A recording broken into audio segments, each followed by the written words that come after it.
ఈరోజు Telangana state government HMs head masters association ఈ meeting నన్ను పిలిచినందుకు ధన్యవాదాలు. అన్ఫార్చునేట్గా ఈ తెలంగాణ స్టేట్ వచ్చిన తర్వాత అంతకుముందు ఉమ్మడి తెలంగాణ ఉన్నప్పుడు కూడా మన స్టేట్లో ఎడ్యుకేషన్కు బడ్జెట్ తగ్గిస్తూ వచ్చారు. ఇండియాలో ఏ స్టేట్ అయినా 16 to 18% బడ్జెట్లో ఎడ్యుకేషన్ అలొకేషన్ ఉంది. మన దగ్గర 6%కి వచ్చింది. తర్వాత ఇప్పుడు 7%, 8%కు పెంచారు. దురదృష్టం ఏమిటంటే బకాయిలు అన్నీ పెరిగిపోయాయి బడ్జెట్ లేకపోవడంతో. ఈ ఎడ్యుకేషన్ సెక్టార్ను, గవర్నమెంట్ ఎడ్యుకేషన్ సెక్టార్ను టోటల్గా సిక్ చేశారు. దాంతో రిటైర్డ్ ఎంప్లాయ్మెంట్ అయిన వాళ్ళకు, రిటైర్డ్ ఎంప్లాయీస్కు వాళ్ళ ఓన్ గ్రాట్యుటీ కానీ వాళ్ళ ఓన్ ఫండ్స్ కూడా విత్డ్రా చేయలేని పరిస్థితి వచ్చింది. బట్ ఎప్పుడైతే మేము ఎమ్మెల్సీ అయిన తర్వాత గవర్నమెంట్ ఆఫ్ ఇండియా కానీ తెలంగాణ గవర్నమెంట్కు కంటిన్యూస్గా రిప్రజెంటేషన్స్ చేస్తూ కొన్ని ఇష్యూస్ కొంతవరకు సార్ట్అవుట్ అయినాయి. ఇప్పుడు హెల్త్ కార్డ్స్ ఒకటి నెక్స్ట్ మంత్లో ఇస్తారు. దాని కొరకు మీరు అందరూ కూడా ఆ కార్డ్స్ తీసుకోవాలి. దానికి కావాల్సిన అరేంజ్మెంట్స్ అన్నీ కూడా మీరు చేసుకోవాలి. అదేవిధంగా మీకు హెడ్ మాస్టర్ బుక్ ఎన్ని డిస్ట్రిక్ట్స్ ఉన్నాయో అన్ని డిస్ట్రిక్ట్లో డిఓ ఉండాలి, డిఓస్ లేరు. తర్వాత డిప్యూటీ డిఓస్ ఉండాలి, డిప్యూటీ డిఓస్ లేరు. తర్వాత ఎంఈఓలు ఉన్న దగ్గర ఎంఈఓలు కూడా లేరు. కాబట్టి ఈ విషయం కూడా నేను కౌన్సిల్లో 2-3 సార్లు మాట్లాడాను. కాబట్టి ఒక విద్యా విధానంలో చాలా లూప్ హోల్స్ ఉండి కోఆర్డినేషన్, కోఆపరేషన్ లేరు. దీనికి ఒక మినిస్టర్ ఉండాల్సింది, మినిస్టర్ లేరు. అఫీషియల్స్లో కోఆర్డినేషన్ లేదు. ఒక్కొక్క డిపార్ట్మెంట్కు ఎస్సీ డిపార్ట్మెంటు, ఎస్టీ డిపార్ట్మెంటు, తర్వాత గవర్నమెంట్ డిపార్ట్మెంట్లలో కోఆపరేషన్ లేకుండా కూడా చాలా అన్యాయం అవుతుంది.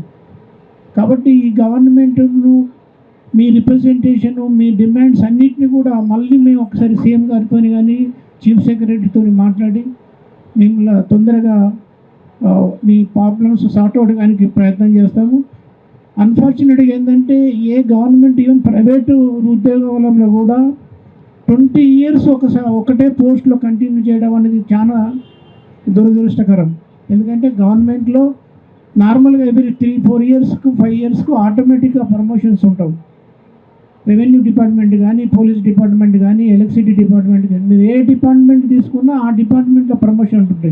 ఓన్లీ అన్ఫార్చునేట్గా ఓన్లీ మన ఎడ్యుకేషను, మీరు టీచర్స్, స్టూడెంట్స్ను మంచి విద్యార్థులుగా తయారు చేసి వాళ్ళకు మంచి సిటిజన్స్ తయారు చేసే మీకు ఆ అన్యాయం జరుగుతూ ఉన్నది. అది లాస్ట్ 20 సంవత్సరాల నుంచి జరగడం చాలా అన్యాయం.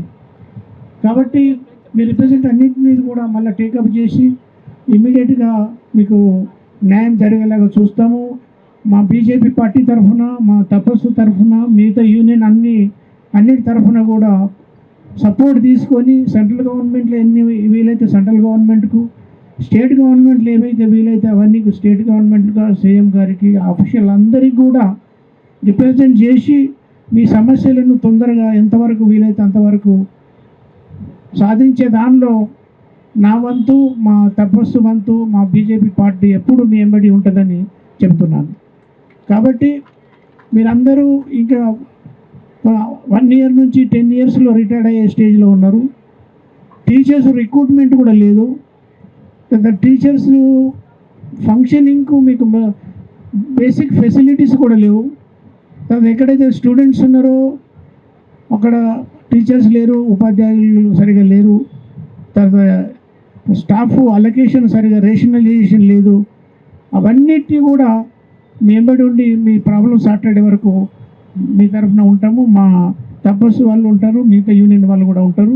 బట్ మీ ఏ ఇష్యూస్ అయినా మీరు రిప్రజెంటేషన్ ఇవ్వండి. మేము గవర్నమెంట్కు రిప్రజెంట్ చేసి దాన్ని ఆఫీషియల్స్తో కూడా మాట్లాడి మీకు కంపల్సరీగా న్యాయం అయ్యేటట్టు చేస్తామని ప్రామిస్ చేస్తాం. Thank you.